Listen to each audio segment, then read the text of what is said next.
Here's how I draw fantasy maps. You want to start with the mountains, which are basically just triangles without the bottom, and shade on one side of them. This gives a really cool illusion of depth. And then drop in a little desert, use the dots for sand, and a little city, and use the dots for windows. And then go around the entire perimeter with a thin little line to indicate the coastline. Old map makers used to do this. And then with your red pen, you want to add your labels.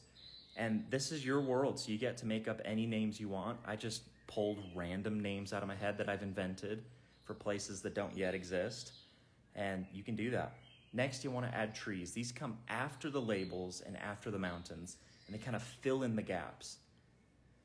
And then add some dots for the beach, for sand. It kind of sets everything in, makes it look a little bit more complete. Add thicker dots for a road.